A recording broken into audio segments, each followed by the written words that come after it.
এই কোরআনের চাইতে দামি আর কোন কিতাব নাজিল করলে তুমি নামাজ পড়তে? এর চাইতে উত্তম এত কতবার বলব? আল্লাহ নবী সাল্লাল্লাহু আলাইহি ওয়াসাল্লাম, আল্লাহর কসম বন্ধু, উম্মতের আমল নামা নবীজি সাল্লাল্লাহু আলাইহি ওয়াসাল্লাম হাশরের ময়দানে দেখবে। নবীজির সামনে আমল নামা নবী হাতে নিয়ে দেখবে।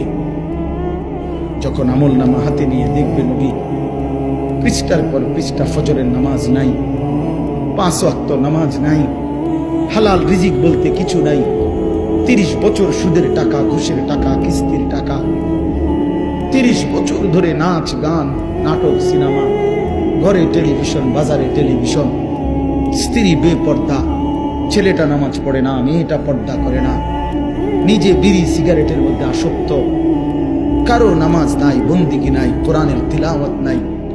এই আমল নামা দেখে আল্লাহর কসম নবী জিজ্ঞাসা করবে, উম্মত এত বড় বেইজ্জতি তুই আমারে কেমনে করলি? উম্মত আমার সামনে এটা তুই কি দিলি? তুমি কি জানো উম্মত, আমি 23টা বছর টানা তোর জন্য কেঁদেছিলাম।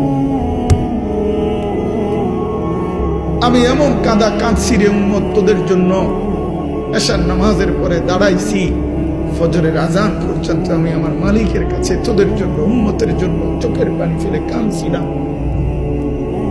আমার এত চোখের পানি তোর দিল গলাইতে পারলো না। আমি তায়েফের পাথরের আঘাতে আমার পিঠটা চালনির মতো ছিদ্র ছিদ্র হয়ে গেছে রক্তে। আমি বুকে পেটে 2টা পাথর বাঁধছি ক্ষুধার কষ্টে।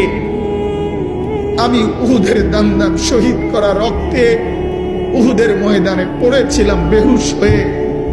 আমার ঘরের চুলায় 3 মাস রান্নার জন্য কোনোদিন চুলায় আগুন জ্বলে নাই।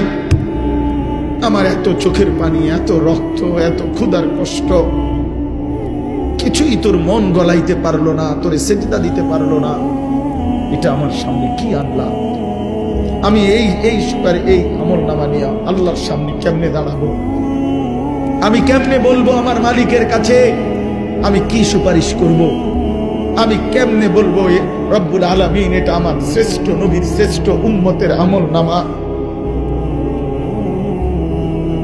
বল ভাই আমার, তুমি বলো, তুমি বলো।